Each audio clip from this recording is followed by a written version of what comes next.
Mhm. Well, I've have you in your studio. I've asked you to go so that we could maybe take a look around. So if you don't mind showing us, I wanted to have you in your studio because you work on a larger scale.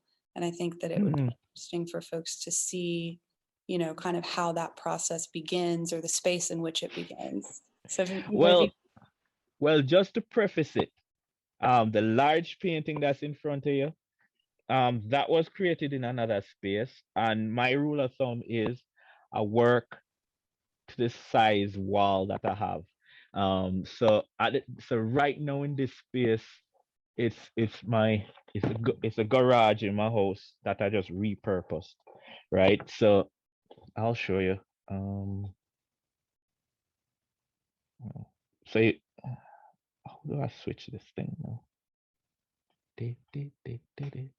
Yeah, perfect. Yeah, so you can see right across from me. This is another huge painting. Um, that I just finished like maybe 2019. I like looking at it because it's giving me, you create something and you still need time to process it, so I keep mining it for different stuff. And there's one painting of this same series in the corner. And then this is a new series that I'm working on right now. And it's nice to see them across from me. But yeah, let me start here. So this is where it all starts. Very small drawing. You see the pencil, eraser. Yeah, so everything starts in drawing. Let me see if I, yeah. Yeah, a sketch. I'm a dad. But yeah, everything starts with drawing and composition. And this is actually that one down there. You can see it change drastically, the painting. But this is how I'm painting now. And you can see this one. I'm going to be working on sketches for it today. So this is how it starts now.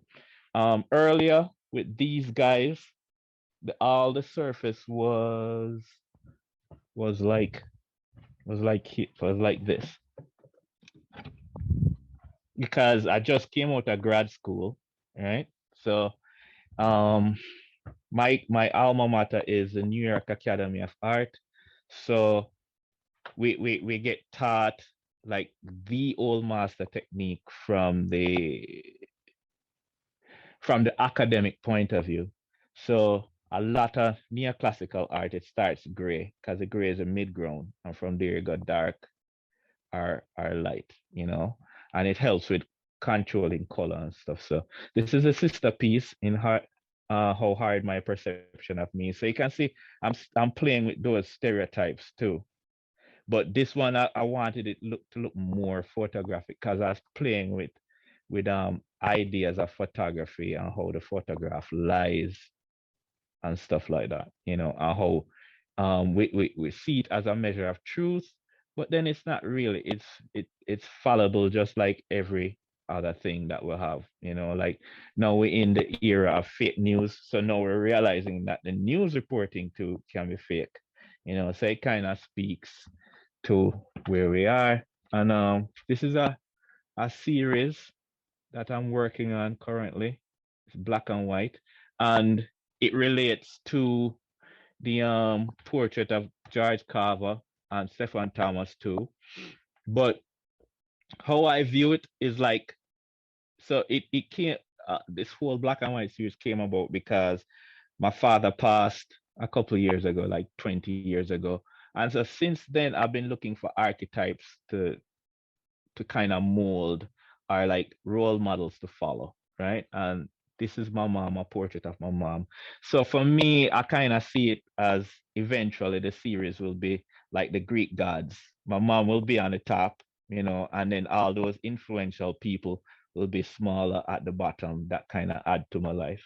As yeah, I I kind of noticed met, that her portrait was larger than the others. The others are 8 yeah, and yeah, you can see another one of Gordon Park. So this is like yeah, the relative size. So she's like the queen god, and they're the lesser gods below. So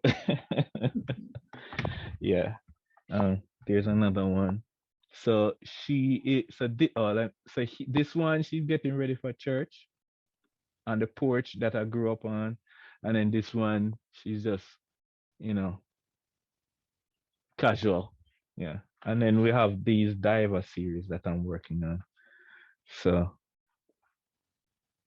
yeah, Wow. Those are yeah. kind of remind me of Emma Amos with the falling figures. Mm. Well, when you're done, you should send that name to me. It Okay. sounds it sounds familiar. I'd like to do some research. So these are the newer ones. Mm. Yeah. Mm-mm-mm. Yeah.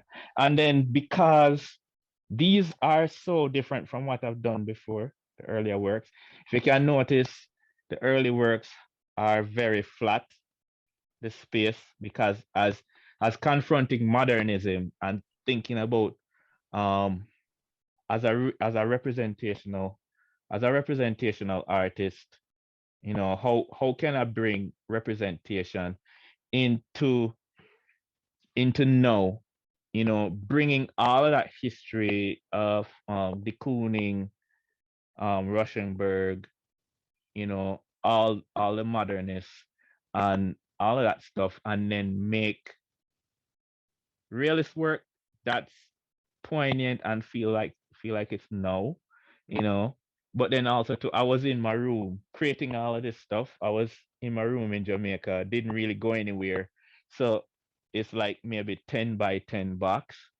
So the space was really shallow. I think psychologically because the space was shallow and I was in a city, so I was dealing with very shallow space. But moving to Massachusetts, there's so much land. It's so open. You can see the sky and the trees and whatnot.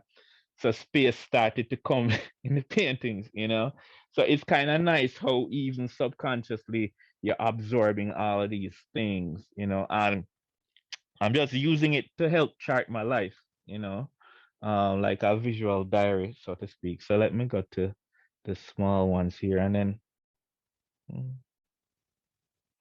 yeah, and then so I have small ones here. Let me turn on more lights. Yeah. So this is a storage area. I'll bring you to it. Yeah. So you can see like small landscapes because I'm not used to landscape painting. This is the first kind of landscapes I was doing. Eh, so I for the background, I would do like maybe one or two small landscapes for them, like these. You can see them over here, here, here. And this is another series of like sketches, oil sketches that I do, that I did, or will Newer work, continue to right? do. I saw that maybe that was done this past year. Is that part of Yeah, that yeah, series? yeah. I mean, I did one with divers, with guys falling and stuff, during COVID, and then dancers came after that series. Um, yeah, and then this is a storage area. What a lot of people like to see is my palette, I guess. Mm. How how the how big, how much paint is like there. See it? Yeah.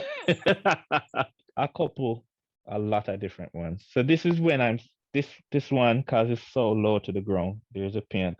It's for when I'm here. I'm painting on this easel. So like all of these small to mid-size works go here, and then I have a larger one. Or if it's like this big, I probably put it on this wall.